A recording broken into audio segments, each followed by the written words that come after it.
Oh, we've got more privacy issues, and we're talking about ways you can use Google Glass, and then there's a hidden browser inside of Google Glass, and we've got a ton of stuff. We've got Luke Wallace here, and we've got This Week in Google Glass, episode number 3. Hey everybody, Jeffrey Powers here. Welcome to This Week in Google Glass. Jeffrey Powers from Geekazine. You can find me over at geekazine.com. Think magazine, put in a geek, you got geekazine.com. My new email address for this show is Jeff at This Week in Google Glass. Jeff at This Week in Google Glass. And of course, I've got my cohort in crime that's over on the Hangout there, Luke Wallace. Hey, everybody. And of course, why don't you tell everybody who you are? So my name's Luke Wallace. I'm a glass explorer who got into the program. I'm down in Dallas, and I'll be joining Jeff every week. If you're looking to email me for this show, I've got another email address. It's Luke at thisweekingoogleglass.com. And of course, your Twitter handle is at Luke Luca. There you go. So, and I'm on Google Plus and all the normal places, and there's always links in the show notes for all that kind of contact information. All right, and of course we're doing a hybrid. He's on Google. He's on Hangouts. I'm doing a straight up record. So we've got the switch through our friends over at Wirecast. If you go over to j.mp/get Wirecast, you can get yourself a copy of Wirecast and do some cool stuff switching like that as well. All right, this week we've got a lot of great news here. Luke, you were scouring the whole web. You had more content than I was expecting. So let's just get started with some of the news here. All right, first of all, we're going to talk about Google Glass invitations. If you were looking for your invitations, if you did the If I Had Glass, it's now getting ready to ramp into that. What happened was all the 2,000 developers were contacted, and whether they picked up their Google Glass or not, we don't know. But it's now time to get the people from the contest, which is, I don't know, is it an additional 8,000 there? Do you remember? I don't remember if it's an additional 8,000. I've heard that number thrown out, so it might have been, it's between 6,000 and 8,000, I guess. But yeah, the original 2,000 have all gotten their invites, which is either, come to one of their offices, Mountain View in New York, I believe, or have been the locations you can pick that up. Or I know that they will mail them to you as well. So if you live somewhere else in the country where that's not as convenient to make that trip, I know they'll happily send them to you. And one of our guys did that and was able to get them very quick. It was a really quick turnaround on it. Oh, really? Oh, okay. Oh, well, yeah. That's good to hear, because I was kind of wondering. Well, first of all, I'm part of the If I Have Glass, or If I Had Glass thing. I've been waiting for my invite, and now that I know that it's coming very soon, I can make plans for it. But the one thing I didn't know is if I could go out to L.A., if I had to go out to San Francisco or New York, because I travel out there from time to time, and if I can coordinate it, that's fine. But if I can get it in the mail, then that's great too. Was it just the custom fittings that was the problem with going out there, or did they just want to do some quality control? I don't know exactly what the reasoning was. I was able to pick mine up on the Google campus. Like I said, one of my friends who was also in the program, he got his shipped to him. Really all the on-site visit got for me was they showed me a little bit more about how to fit the glass to your face, adjust the little nose guards. And but I guess the other big thing is you get a tour of the Google campus by one of the hosts there, and kind of get to see a little bit more than you would when you get it shipped to you, obviously. Yeah. But I don't think that there's really any other difference in it. They still sign you up for the program, so you have all the API access and kind of access to the community. So there wasn't anything particular they tried to restrict you from. It was just, I think, a great way to also get in contact with people, a little face-to-face time of the people who are actually going to be using Glass. And of course, getting in front of the developers, which means that if there is a developer that's not really working on Google code, they're only working on iOS code or something like that, or Microsoft code, then they might get interested and excited to move over and start programming for Google. Oh yeah, absolutely. It's a great PR move for them to get people out there, on that Google campus and show them some of what it's like out there. Yeah, that's true. That's true. So we've got the article. We're going to link all the article notes over at thisweekingoogleclass.com. I'm having a hard time saying that. Thisweekingoogleclass.com. You can go over there. Of course, we have a Google page, This Week in Google Glass, and then of course my Google Plus page, Luke's Google Plus page. Just go ahead and message us, and we'll get you there as well. So, all right, let's move on from there. We're going over. That was over at the Next Web, the article we had. This one's over at The Verge, and the story is all about what you can do right now with Google Glass. And we kind of talked about that a little bit last week. We're going to expound a little bit more on that because a lot of people are talking about pictures. And I know you have a good story there, Luke, about a grandma that had a thing with Google Glass.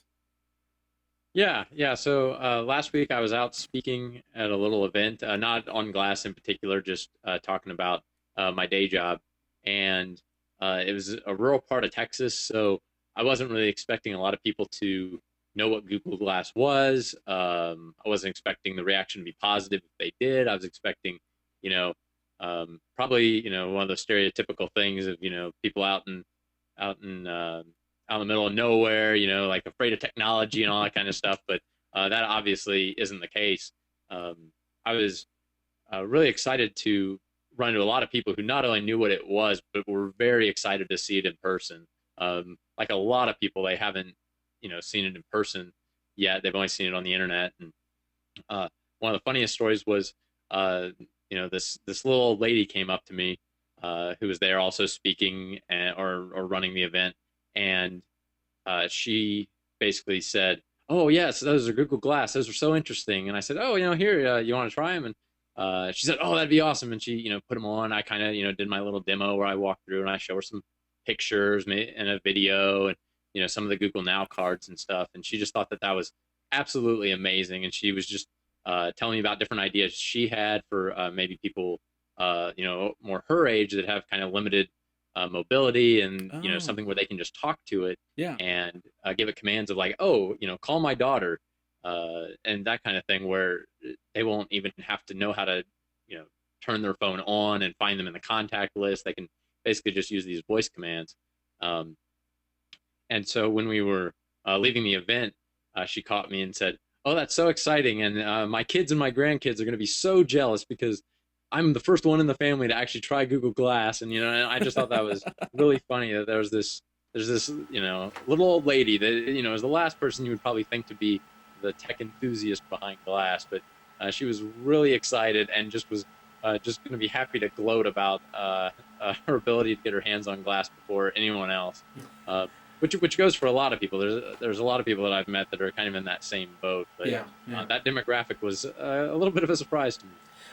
Did you do any follow up with this person? Does she have like a Facebook or a blog or something like that she goes on, or? Not that I'm aware of. There were some other people there that were able to reach out to me, and we connected a little bit through Google Plus, but no, not her.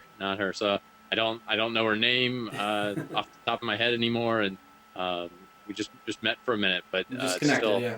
yeah, still, it's amazing how something like this can really bring people together. Well, that's cool, and that's the key here. We only have touched just a small percentage. I actually was thinking over this weekend, of course, this weekend being Memorial Day weekend, and the one thing that I thought about was the military aspect that Google Glass could get. If Google was to get a contract for the Army or the Navy, Air Force, or Marines, and then all of a sudden they retrofit all the helmets with Google Glass, which they have something similar, but I don't think it's to the intelligence level as Google Glass is. Oh yeah, absolutely. I mean, we've seen that with smartphones moving into military uses. Now they're starting to, you know, kind of create their own versions of, Android and really secure things down. But when you talk about a device that has GPS and communication built right into it, a smartphone is a whole lot cheaper than what they used to have with all that technology. And so I could see Glass doing the same thing of just driving those price points down and making it where it's a technology where um, they can afford to have battery packs. Those guys walk Yeah. around with huge heavy packs. So an extra 15 ounces for a battery or something that will last all day. And then if their commanders could literally kind of jump into the eyes of any of their guys at any point and just be able to see what they see, and so they can communicate back. It's like it Yeah. is not real hard to imagine this technology actually existing in a few years. You just made me realize that I didn't even think of that aspect. If General wants to know where some of his troops are, he just has to call up something, and all of a sudden on the big screen they can see the group going. So Mm-hmm. They can say, that's here's what we're looking at right now. If you can help us out, or if you know what's going on. You know, uh, it's not that technology doesn't exist with you've got your kind of GoPro cameras and you've got small cameras anyway. yeah. But I think this just kind of drives that price point down. It's not so much new technology, but just more Well, value price yeah, versions of it. but that's we're talking. Once they have the actual, because there's going to be a 4G version of Google Glass out there, Oh yeah. and we don't have. And I suppose eventually there'll be a 4G version of GoPro out there as well, and any of these small cameras. So yeah, you could actually just be able to get a wireless plan, hook up to it, and go from there. So I could definitely see some great stuff for the military, for the elderly, for and that if my mom was all alone, and she had Google Glass on, and all of a sudden I get an alert that says that something happened, I could turn it on and go from there. I know that's going to cause new privacy issues, but with Mm-hmm. all that Mm-hmm. aside, right now I can see the advantages to something like that. So. All right, let's move on from here. We're gonna go over to Engadget.com. Google Glass is demonstrating. They apparently there was a hidden browser inside of Glass, and they demonstrated on the Chrome on the Google Glass over at Engadget.com. Now, my understanding, Luke, is you have to root the system to get to it. I believe that's true. Um, there's a lot of stuff that using root opens up. There's also this. Um, I believe it actually had something to do with the labs. The people talk about this glass labs, and it's kind of these built-in features that are disabled but not, not removed. So they're in there, but they're not really publicly accessible. Okay. Um, Yeah, actually, now I'm reading. I'm going through it again. It says after modding the latest Glass firmware, the Android mhm. police, which is where they got this from, confirmed that there's a browser inside the user experience. It just hasn't been done released yet. Yeah, yeah. Glass really runs Android 4.0.4, and it really can run any app that runs on that. The real problem is the interface, how you actually control these apps. They demonstrated at I/O how you can pair a Bluetooth keyboard and trackpad to your Glass, and then start developing your app that way. Basically, turn your app into a Glass app slowly by first just putting the regular app on there, and you can navigate through all the menus like you would with the keyboard, Okay. and type on it, and then over time you can figure out how to turn those same actions into swipes and taps, and basically make it usable by someone who doesn't have that kind of device paired with their Glass. But so that's probably what it is probably just a remnant that they had on there to be like, yeah, people who want a browser, and they put one on there, and they kind of paired it and figured out that it doesn't work real well for kind of that long form content consumption. Now, it may be something that they will figure out, um, or someone will figure out a way to do it. And I'm sure people will want that kind of thing on there. Well, what about this? Instead of because Chrome browsers, you have that pairing option to.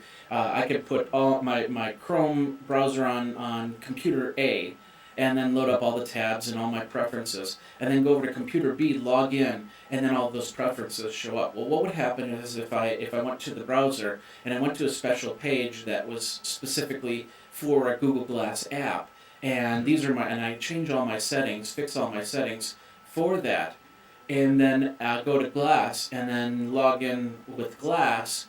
to bring all those settings in, so I don't have to tap twice for an A or do Mhm. Morse code or something like that to get something into Google Glass. Oh, definitely possible. They already have a Chrome to phone feature, which basically lets you surf to a page through the Chrome browser and then click a button, and that same page in its same state will just appear on your phone. So basically, at this point, your glass becomes a phone, and when you do that, it brings it up on, it makes it visible in your glass. Okay. Uh, Again, it's a much smaller screen. Um, how useful that really is, I think, is something people are going to have to figure out for themselves. It sounds like a great idea, but I think in the long run, it probably won't be as useful as people think. But there will be the hardcore people that will basically want to have that be their main computing device when they're out. They'll want to have a little controller maybe in their pocket, and kind of be able to navigate around and click on things that way, and just have the browser up as they go. And yeah, that's definitely possible with what we've got now. All right. Well, before we continue on, first of all, I'd like to thank Luke for being my partner here on this show. But of course, if you want to be part of this show, let us know. All you have to do is email us, Jeff at howtousegoogle.glass.com, Luke at howtousegoogle.glass.com. You can also subscribe over at howtousegoogle.glass.com to you'll find the iTunes link. You'll find a place on YouTube that you can subscribe there. We've got all the places that you can get this show. If you have any questions, feel free to email us. We'll put it in next week's show. I even have the phone number of 608-205-4378 if you want to call. Or if you want to do a video question, you can do it through YouTube. You just have to put in the subject, and we'll do the subject line, how to use Google Glass, question. And that might change as we go. But for now, that's that. When you title your video, you just get in front of a webcam, you ask your question, throw it up on YouTube with the title, how to use Google Glass, question. Your question, that is, whatever that question would be. And then we'll try and answer it and go from there. So, all right, let's move on from there. We're going to go over to gizmodo.com. They're talking about Google Glass and the golden age of creep shots. Now, if you were, I don't know if you remember the whole, black patent leather shoe thing, where if you shined up the black patent leather, that it would be reflective enough. But of course, you've also heard of the people that put little mirrors on the bottom of shoes. And later on, it was, the cell phones, and we had the people that were doing what was called the upskirting, where they would move the phone and take a picture. And now it's moving on with Google Glass, and a lot of concerns with the privacy of taking pictures. We talked about it with the bathroom last week, and I even used my demonstration with my faux pair of Google Glasses, where I suggested that you do this, and go from there. But this is an interesting article. Tell us a little bit more about what you got from this article, Luke. So, uh, I got the. I wouldn't say that this is, purely a scare tactic or something, but I think it's something that we haven't seen a lot of in practice. Um, I think one of the big issues with using Google Glass as a tool for creep shots is that it's not real, subtle. You're gonna be Yeah. able to tell when the person is wearing it, and it'll be, you'll be able to tell if they're looking down and staring at something, because you really do have to kind of aim it. It's not something where you can be, looking up and take a picture pointed down. And if they, kind of take their glass off and point it down at something, and then you hear this little chime go off, it's like it gets to, You notice it, yeah. I think it's something that people could be doing already today with their cell phone. And there, it's even easier to look like you're, texting and playing on your phone, and really you're bringing up the camera and taking a picture. Oh, As I've long done. as you remember to turn the flash off, most people won't figure that out. I've actually done, not in a creep shop, but more of a. I was in a furniture store a few weeks ago that the going out of business was what they were saying. But every price that I saw was like something like 2 times the amount that it was before they were going out of business. So I took my phone and I kind of lifted it up like I was texting. Instead of I was taking pictures of those tags and saying, "What the heck's going on here? This is not, this isn't going out of business prices." Mhm. So no, I totally understand that's not the creepy version, but it could easily become the creepy version. Yeah, yeah. So it's another tool. People that are really concerned about that kind of thing, I think will be aware of it, just kind of like they're aware of it. I've been to enough, comic conventions or things where there's celebrities and they can be concerned about people taking pictures of them that aren't, where they're not prepared. They don't like the paparazzi at a convention any more than they do out in public, and so a lot of people just kind of get out their cell phone and try to pretend like they're not really taking pictures of the celebrities and oh my buddy's calling me, and then really they're sneaking that picture. So with glass, it's like, yeah, maybe it's a little bit easier, but the one thing people often overlook is if you're taking a video, it's especially obvious because this little lens is transparent, and so you can tell when the person's doing something on there. Now, obviously, there'll be ways to disable that, and we've all heard about the wink activation for taking a picture. And so I think that, there will be ways that people will get around that. But, once it becomes kind of common knowledge, someone will come up to you wearing glass and then you'll see them kind of wink at you. And, if you don't think that's, weird enough on its own, you might say, hey, did you just take a picture? And then they'll have to lie like they would if they were holding a cell phone and said, no, I'm not taking a picture. So I don't think it's a new problem. It's probably just a new method to the same problem. And so, Yeah. you know, uh, it's something that will be that we'll figure out. I know Google said that uh, that they'll have their own terms of service guidelines, so official apps probably won't be able to be active while the display is off and Yeah. those kind of things. So you know, um, we'll see where it ends up, um, but I would say it's not something that everyone should just freak out about. And like I kind of alluded to earlier, right now when people see it, they don't immediately jump to that part of the discussion of, oh, well, what about privacy? I don't like you taking a picture of me. That's not where most people jump to when they see it. They Yeah. jump to the, wow, that's amazing, Yeah. um, Yeah. factor of it. Well, I can, we've already seen some issues where this could actually become a problem. The biggest instigator, I guess you could call it, is Mr. Robert Scoble, and I'm trying to pull out the picture right now, and let's see if I can pull this up. Back when last month we were both in Vegas. That's when I got to try Google Glass for the first time, and then he was going to Amsterdam after that event. So he got on a plane. Oops, that's not what I wanted. Let's do that. Got on the plane and he instantly took this picture right here, which I'm going to load up. And you won't be able to see this, Luke. But basically, this is a picture of the airport the airplane as he was taking off, taking a picture of the other airplane. Now, some of the people are saying, that's against FAA, FAA policy and stuff like that. You could actually get fined. You could get jail time for doing something like that because you're supposed to have all electronics turned off. But do you do planes do airlines have create some sort of blocking program, or like the some of the programs with phones where they turn off the texting features if you're driving the car, and go from there. Do you see that actually happening there, Luke? It's a good question. Um, I think initially it's going to have kind of the same reaction people had to phones and tablets and stuff. I think the airlines are starting to turn around on those kind of policies of just turn them all off. Even though there's an airplane mode specifically created, for that use case of I'm on an airplane, I want to make sure all the radios are turned off because that's the real concern. Okay. Um, I think we'll see the same kind of thing with glass. Of initially it'll just be treated as an electronic device. People will want it to be off. Um, but with cameras, kind of being that special case, or I've seen cameras a lot on airplanes, and um, most of the time it's not really a concern. Yeah. Well, Unless it's more about those wireless radios. yeah. How many of us have actually done? I'll tell you something. I had my iPhone out. I was landing here in Madison, and we were going over the Isthmus, and which is a beautiful sight if you've ever been to Madison, Wisconsin.